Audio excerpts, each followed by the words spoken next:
असं गणेश नाईकांनी जिल्ह्यामध्ये कमळ फुलवणार असं म्हटलंय, काय सांगाल?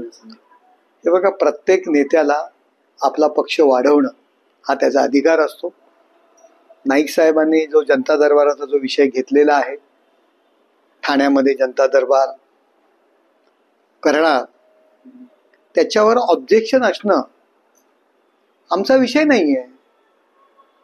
ते नेते आहेत, ते त्यावरती निर्णय घेऊ शकतात.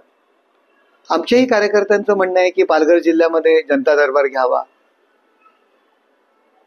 आमचे सुद्धा मंत्री पालघर जिल्ह्यामध्ये जनता दरबार घेतील. आणि एकला चलो जे काही चाललेलं आहे, काही लोक म्हणतात विधानसभा लोकसभा निवडणुका आम्ही एकत्र लढलो, त्यामुळे स्थानिक स्वराज्य संस्था सुद्धा एकत्र लढल्या पाहिजेत, नाहीतर त्याचा चुकीचा मेसेज जातो. कार्यकर्त्यांचा आग्रह असतो की वेगवेगळ्या लढ्या, परंतु नेत्यांचं काम आहे आपल्या कार्यकर्त्यांना समजवणं. आमच्यामध्ये सुद्धा काही लोकांचा हा विचार आहे, परंतु आमचे मुख्य नेते एकनाथ शिंदे साहेब यांनी स्पष्टपणे निर्देश दिलेले आहेत. युती म्हणून आपण विधानसभा लढलो, लोकसभा लढलो, स्थानिक स्वराज्य संस्था पण युती म्हणून लढायच्या. आणि जर दुसरा कुणाला जर लढायच्याच असतील तर आमची सुद्धा एकटे लढण्याची तयारी आहे.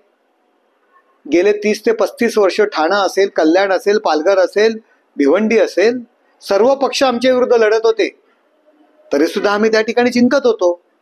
त्यामुळे हा आमचा बालेकिल्ला आहे. तुम्हाला एक उदाहरण देतो.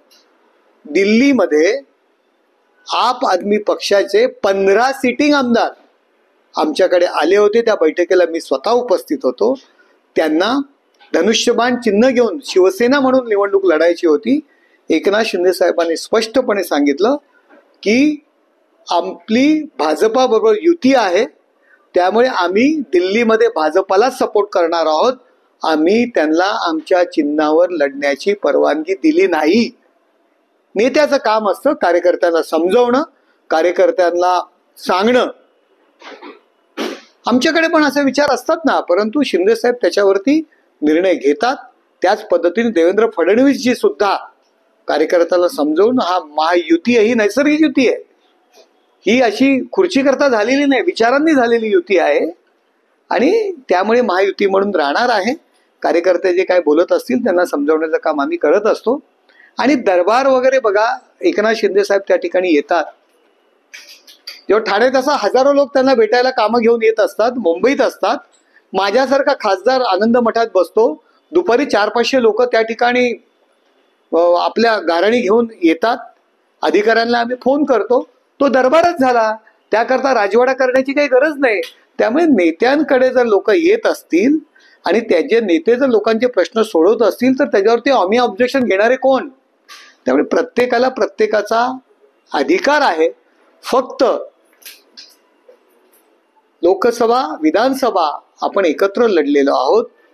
लोकांमध्ये चुकीचा विचार जातो, लोकांमध्ये चुकीचा विषय जातो, तो टाळण्याकरता आपल्या नेत्यांनी आपल्या कार्यकर्त्यांना समजवणं गरजेचं आहे. आणि त्यातूनही कोणाला जर एकटं लढायचे असेल तर इतके वर्ष आम्ही लढलो आणि जिंकलोही आहे.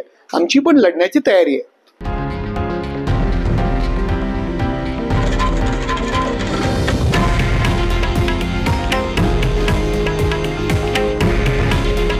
हे आहे देशातील नंबर 1 न्यूज नेटवर्क आणि आपण पाहत आहात TV9 मराठी. काळजी तुमची, हित महाराष्ट्राचं.